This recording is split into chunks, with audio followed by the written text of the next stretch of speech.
Well, learners, now let us look on the last part of the question, because this question can come combined, where you are required to calculate first the lower quartile, you calculate the median, you calculate the upper quartile, and then you come and calculate the interquartile range and semi-quartile range.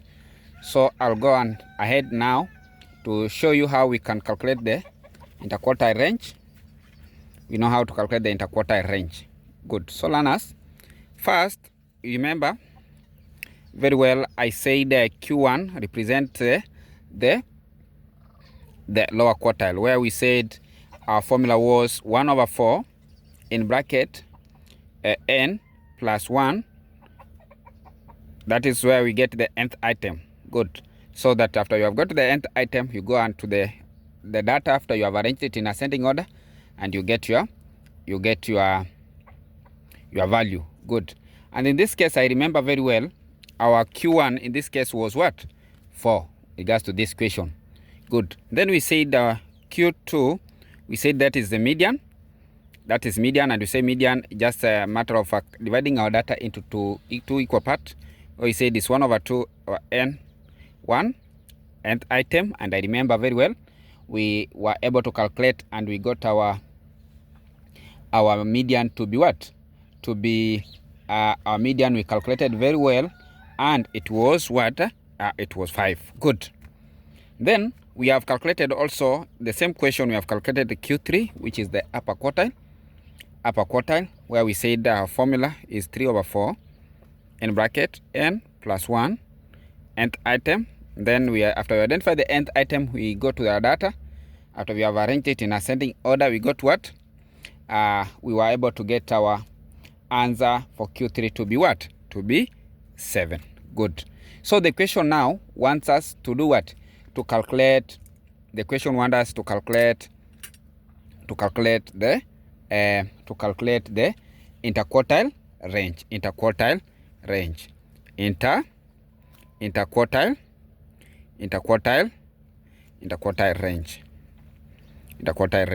Good. So learner, if you have been asked to calculate the interquartile range, it means you'll have to calculate first the lower quartile, and the upper quartile. Good.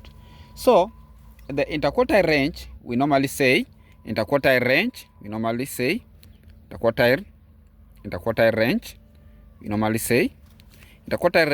is equals to Q3 minus Q1.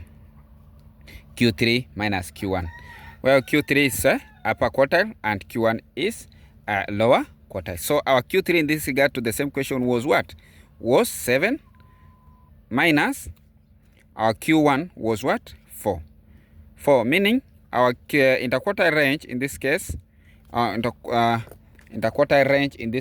it means our answer will be 7 minus 3, which will be what? Will be 3. Good. That is very simple. Good. Then we'll go ahead now to do what? To calculate the same case. We want to calculate now what? We want to calculate the semi-quartile range. Semi-interquartile.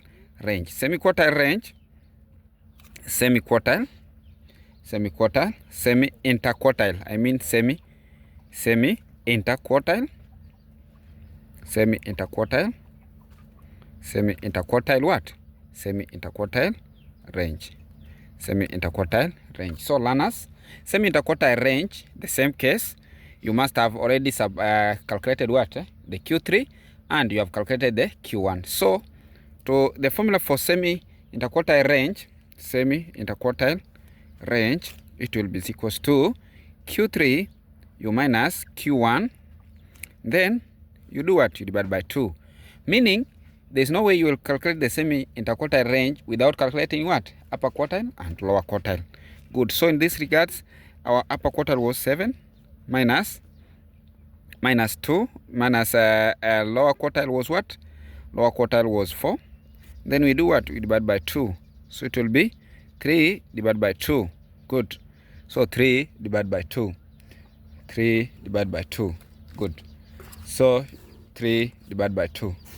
Good. So learner, you'll go ahead and simplify, or you can leave your interquartile range to be semi-interquartile range to be here, or you can put it in decimal places.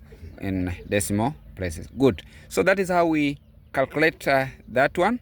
So we have sum up. The next video I will teach you now, in case you have got the nth item with a decimal, how will you treat that one. Now you remember in our videos we have been finding just maybe 4th item, 5th item. What if you got now the nth item to be what? Good.